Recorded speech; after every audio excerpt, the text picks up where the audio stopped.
Good afternoon. I'm Jim Hughes, Dean of the Edward J. Bloustein School of Planning and Public Policy. On behalf of Rutgers, the State University of New Jersey, the New Jersey Board of Public Utilities, and the Center for Energy, Economic, and Environmental Policy of the Bloustein School, it is my pleasure to welcome you to the Sustainable Energy and Economic Policy Forum. Today's event is intended to advance New Jersey's public policy objectives of energy independence, economic development, and clean energy. Now, earlier I was given the following marching orders for this welcome. Be brief, be sincere, be seated. So, with the discipline I have not shown in many years, I will attempt to comply and will proceed forthwith. It is my pleasure now and chief task to introduce Lee A. Solomon, who was named President of the Board of Public Utilities by Governor Christopher J. Christie on February 23, 2010.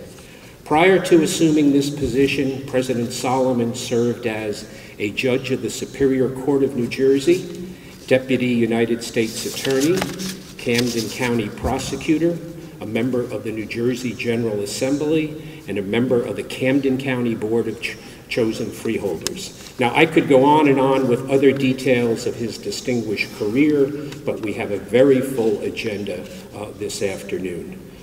Moreover, I promised upon receiving my marching orders that I would definitely finish this welcome and introduction on time, no matter how long it took. Well, I'm finished, on time, on budget, and will now be seated. So let me turn this over to President Lee Solomon.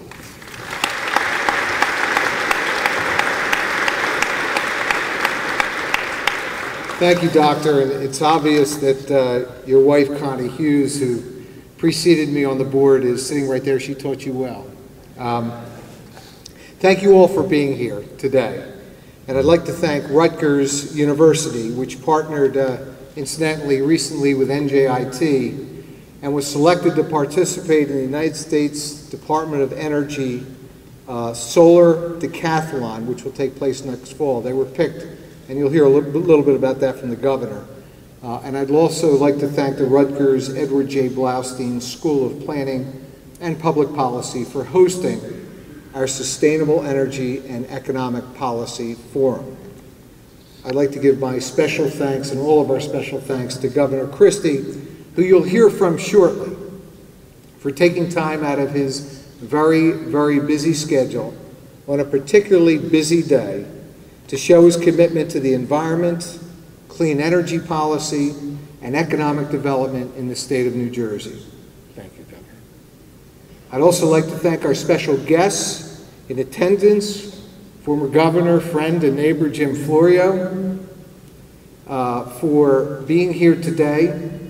We have a distinguished panel of experts from the private and public sector who will be introduced at the beginning of the forum, and it includes our DEP Commissioner Robert Martin and EDA CEO, it's a lot of initials, Karen Franzini. I'd like to give special thanks to them. I've had the honor of knowing Governor Christie for many years, and I had a chance to work with him in the United States Attorney's Office. It was an honor to be asked to join his cabinet and to have the opportunity to work with him as he charts New Jersey's future course in the areas of energy production, energy efficiency, and economic development. It's my honor to present Governor Chris Christie.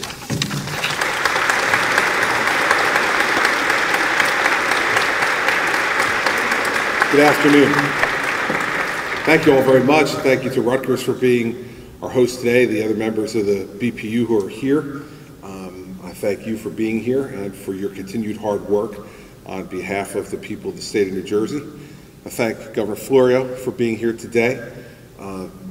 Governor Florio and I have consulted on a number of issues over the course of the last 90 days, and he continues to be someone who advises and counsels me on a number of different issues, and I'm very indebted to him for his willingness to answer the phone when I call.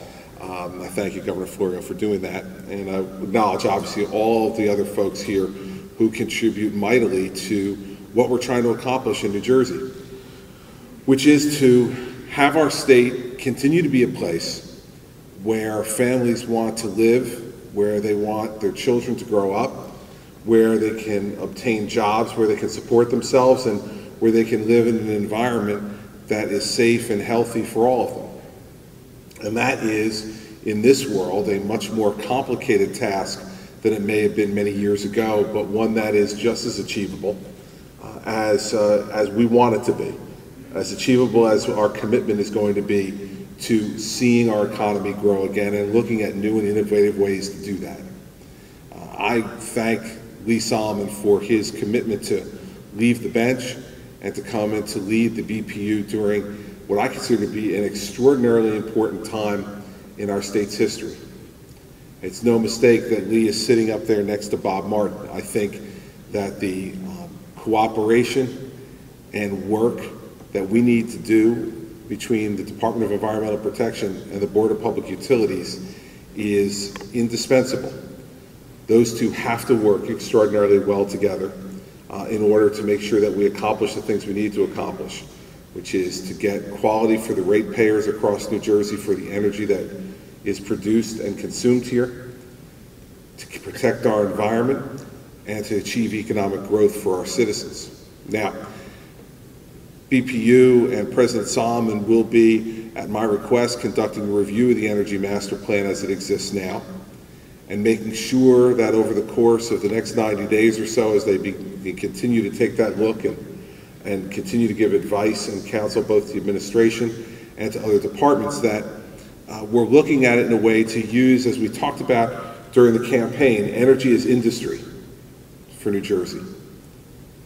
New Jersey is uniquely positioned geographically to become one of the leaders in the production of renewable energy, both the production of renewable energy and the production of those items that we need to produce renewable energy. With our seaports, with our ability to have a talented and prepared workforce, and with, I think, our ability of being on the ocean and trying to use some things that in the past were not necessarily seen as resources for New Jersey, but I think in the renewable energy context can be seen as resources, we can become a cutting-edge leader if we're willing to combine with the educational institutions we have in the state and the other assets that we have in order to make it happen. How do we do it? We do it in a number of different ways. I think first, in the area of solar energy, we need to be looking at expanding our ability to produce solar energy across the state. And we talked many times over the last number of months about using the various resources we have across the state to do that.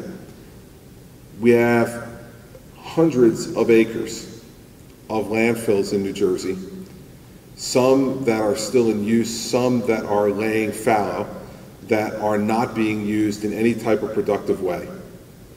I believe we need to look to use that property in a productive way and in a way to produce renewable energy through setting up solar energy farms across the state of New Jersey in those landfills in order to make use of land that otherwise at this moment is being completely wasted across New Jersey. Secondly, we have spent tens of millions, if not hundreds of millions of dollars over the course of time on farmland preservation throughout New Jersey. There can be a portion of that farmland that can be put aside and used productively for solar energy.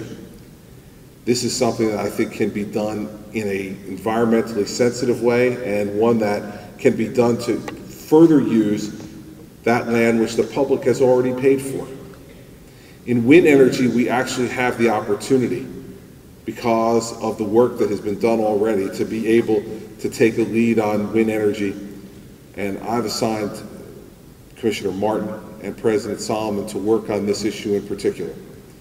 Wind energy off the coast of the Atlantic Ocean is something that New Jersey, because of the leadership that has been shown already, can wind up being the first state to be able to get that type of energy and harness it. It will not be inexpensive to do, but it is an investment in our energy independence for the future.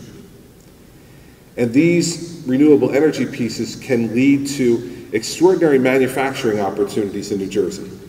New Jersey decides to be a leader in this area, and in this administration, we're going to do everything we can to make sure that we do. We also want to recruit those folks who build all the component parts that help us produce solar and wind energy and to manufacture them here in New Jersey. We can do that if we make our state a more business hospitable place.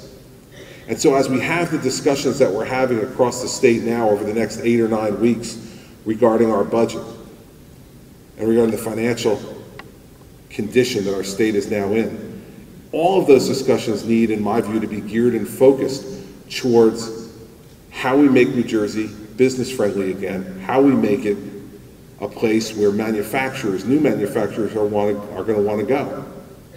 We've seen already in the wind energy area that we have lost some opportunities. The Gamesa Corporation settling in Pennsylvania rather than in New Jersey was an extraordinary lost opportunity. We can't continue to allow those things to happen because those manufacturing jobs are going to be, if we do this the right way, the backbone of a middle-class resurgence in New Jersey. Good paying, steady manufacturing jobs in an industry that is now just beginning to grow and expand in geometric ways. So New Jersey has to position itself both from a tax perspective and a regulatory perspective to be welcoming to those industries. If not, they'll go to other places. And while New Jersey will still benefit from our commitment to producing more of our energy through renewable sources, it will not benefit completely economically in the way that we need to if we don't also make ourselves a place that is hospitable to business once again, and particularly to the manufacturing industry. We've seen our major cities like Camden and Trenton that at one time had serious and significant manufacturing base, Patterson, decline significantly and never be able to replace those jobs again. We can begin to do that. And the access to our major ports helps us to do that, because these component parts will be able to be distributed through our mass transportation network and our ports in a way that very other few states can match across the United States. We have those built-in advantages. We've made those investments already, and we need to exploit them even further. But in the end, you know that these businesses will go where they believe they can be profitable. And so the bottom line for this, unfortunately, as for most things that we're going to attempt to accomplish in New Jersey, is to make ourselves, once again, a hospitable place for business, a place where business can be profitable, a place where businesses are not turning over a disproportionate amount of their income to the government, so that they can afford to hire the people that need to be hired. They can afford to make a profit for their shareholders and still be able to provide the type of economic opportunity in our state that we need to, and not have that go someplace else. The Lieutenant Governor and I have been working very hard over the course of the last 90 days to make sure that we do that through setting up a regulatory environment which is friendlier to business.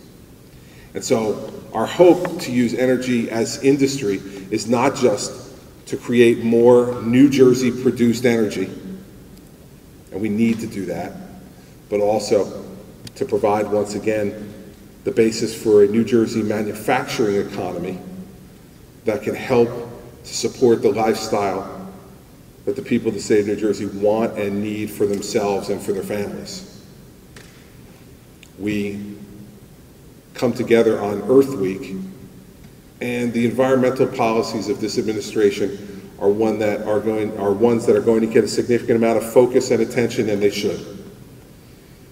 And already we've tried to do things to make sure that people understand that it is not incompatible to have a growing and vibrant economy and to jealously and zealously protect the quality of our environment. This has been a false choice that has been set up over the course of time by people on both extremes of this question. And unfortunately, folks in political life have played to the two extremes. The goal of this administration is to make sure that we play in between those two extremes. and make sure that we have environmental policies that will protect the quality of the air and the water that we have in our state and provide a style of living that will not overwhelm us environmentally, but also make sure that we have New Jersey be a home for economic growth. I refuse to accept the prospect that you can't do both. I believe you can.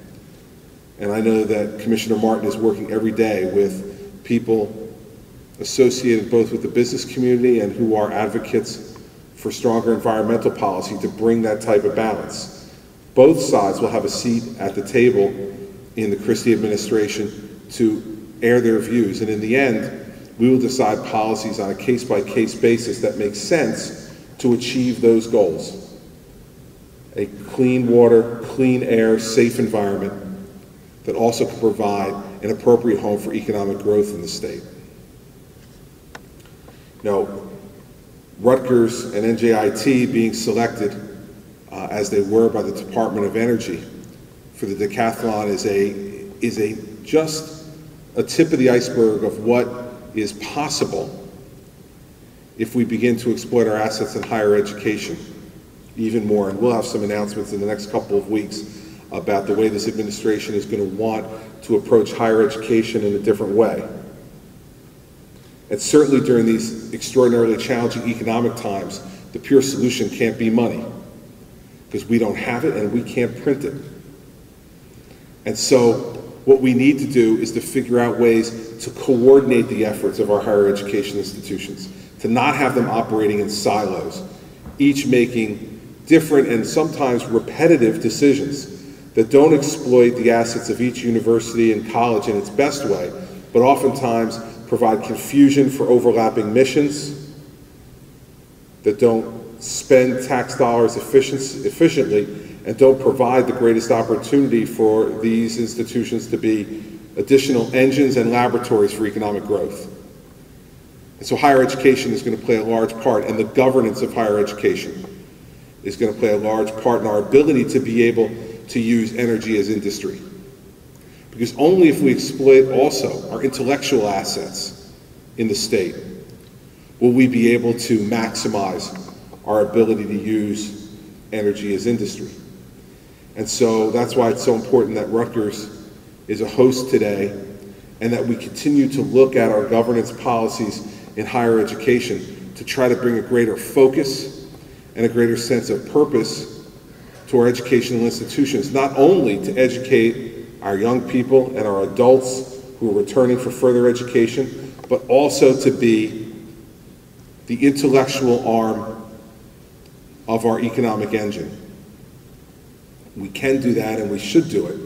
And candidly, I believe over the last decade or so, we haven't paid attention not only to the funding of our higher education institutions, which has not been good, previously by choice, currently by necessity, but also to coordinate those assets in a way and having a common vision for where these institutions should go in order to make sure that we can maximize the effect they can have on the economy of our state and the ingenuity of our future development.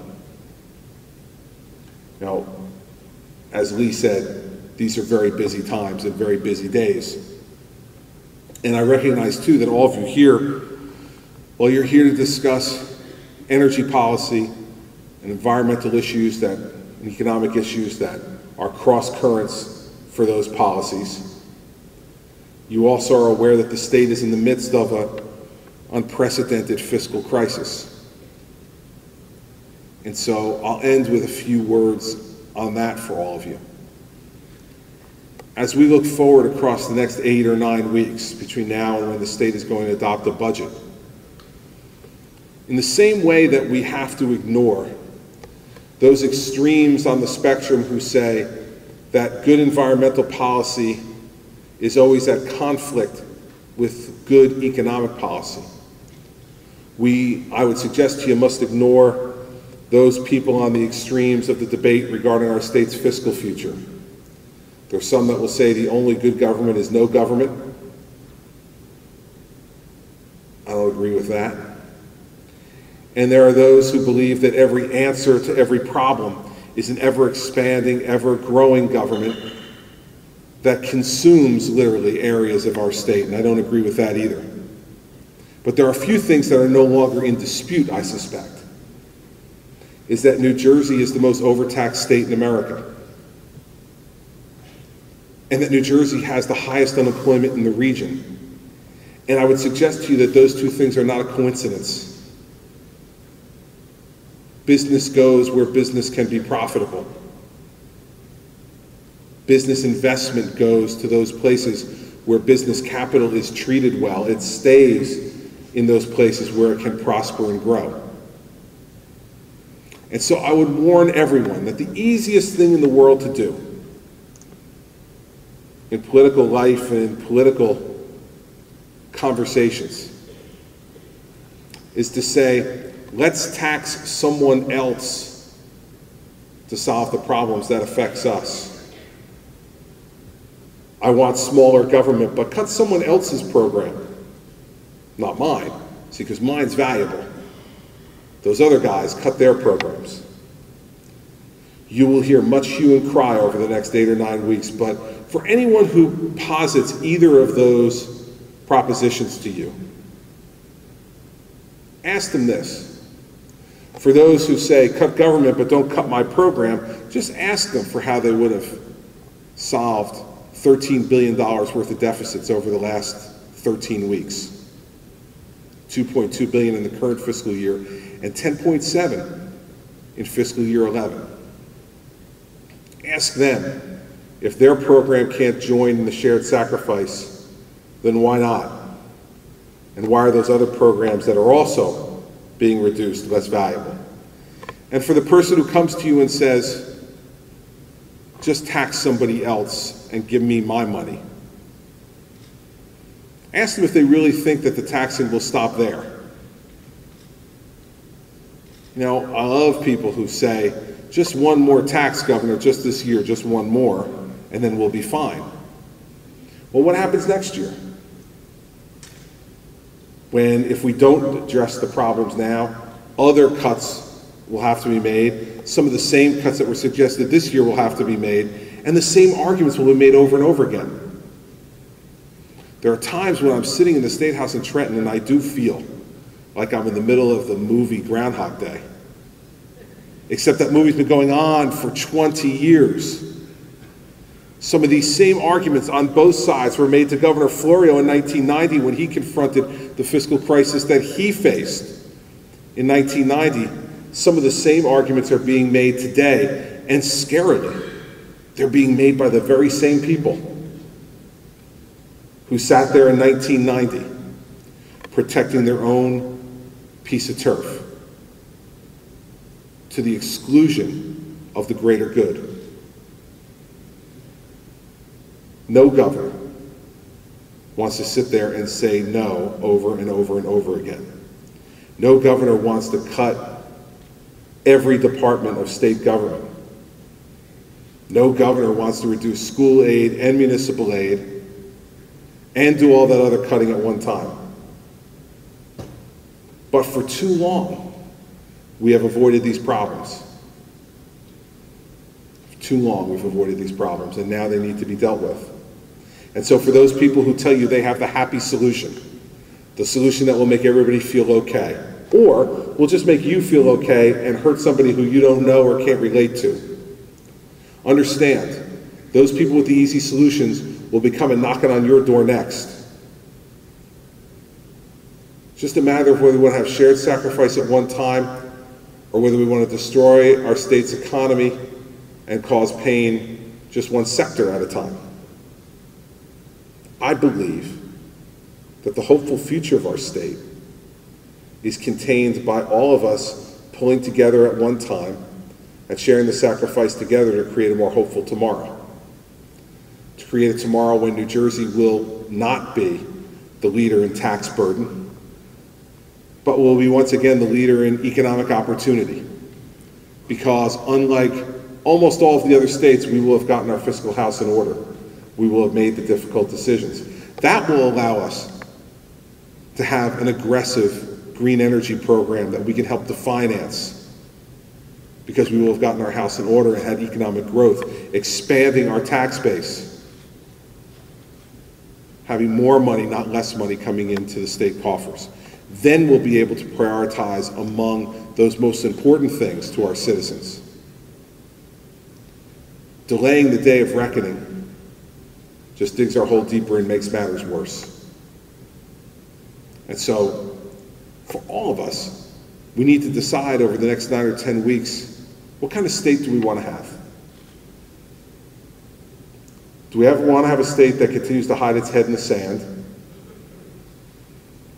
that thinks some way magically tomorrow things will get better, and continues day by day, week by week, month by month to mortgage the future of our children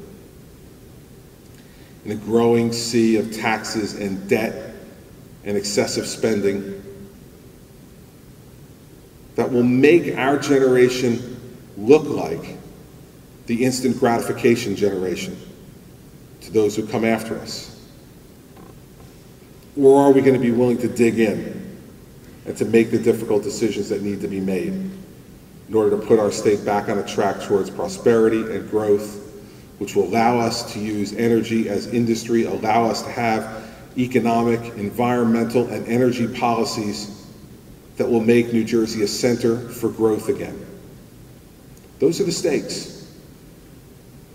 And I will tell you the sign, I will leave you with the sign of encouragement that I have. And that was a recent poll that was published. And believe me, it wasn't my approval ratings. There's not a lot to be encouraged by there. But it was a recent poll that was published that said that 90% of voters in New Jersey say they are either closely following or somewhat closely following the budget discussion. 90%. And 55% of those say they are very closely following the discussion. That's a triumph already. All you ever hear about is how disengaged the public is, how apathetic the public is, how cynical the public is. For better or for worse, we now have an engaged public. And I believe it's for the better. Political dialogue at its finest is that which engages people and gets them to take sides. That's what it's all about. I believe in a Republican democracy like this one. And so I'm encouraged by the give and take. I'm encouraged by the back and forth. I'm encouraged because it is drawing people into the debate and the discussion. They're raising their voices, and whether those voices favor me or oppose me is for another day to be concerned about.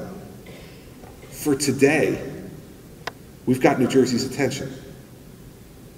And that is good for all of us. And we should not waste this moment on triviality. We should not waste this moment on the failed political hacking of the past. We should not waste this moment on business as usual.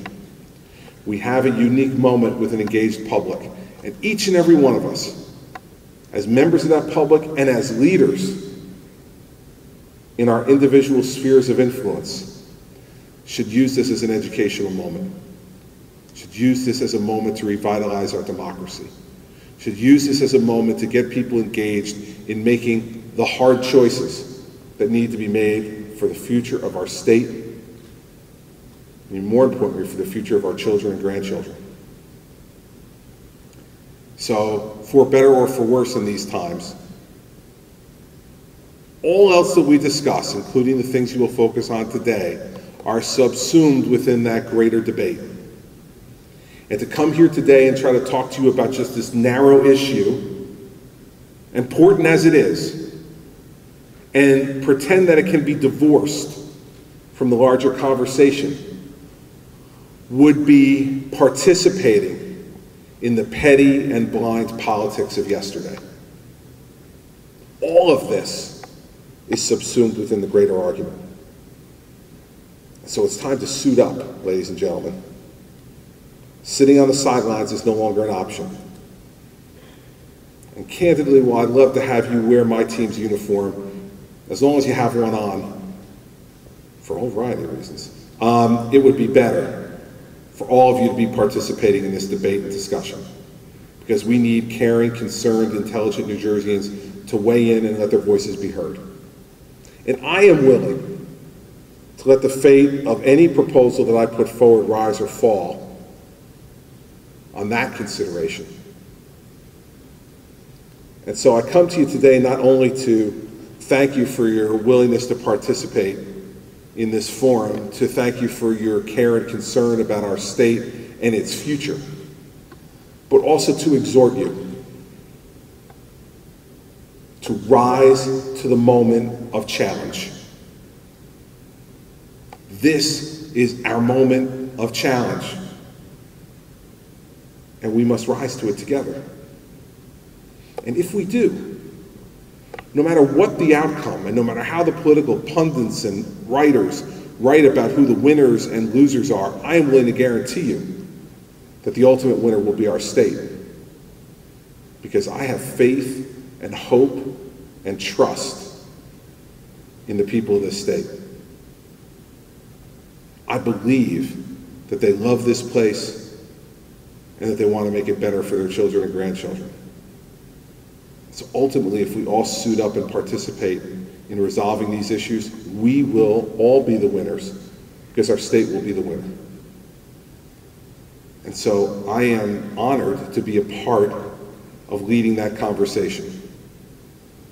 And there will be moments when I will be more direct and more blunt than you might be used to someone being in this job. But this is who I am. And I believe it's why you elected me. And so I will continue to be direct and blunt and straightforward, and there will times I will be right and at times I will be wrong. But I guarantee this, you'll never have to wonder where I am. You'll never have to wonder what I think, and you'll never have to wonder what direction I believe our state should go in. And I believe that's what you want a governor to be. So I thank you for coming here today. I thank you for giving me the time to listen. And I thank you most of all for the extraordinary honor it is to be the governor of the state where you were born and raised. I've had any number of people say to me in the last couple of weeks, they come up to me at my son's hockey game or at a local restaurant and they say, I'm sure Governor Florio had this, how are you holding up? That's an irrelevant question to me. My answer back to them all the time is, I'm doing fine. I'm governor of New Jersey. You kidding? The greatest job anybody could ever ask for. And sure, there are challenging days and frustrating moments, but you will never once hear me complain about this job. Not once. Because you've given to me an honor and a privilege and, most importantly, an opportunity that no one should ever complain about. And so we will lead going forward. We will lead with our head up and our ears open, and we will lead in a way that we hope will make you proud, even when you disagree. And so thanks for being here. Thanks for your willingness to participate. And I hope that I see all of you on the playing field that will ultimately decide the future of our state. Thank you all very much.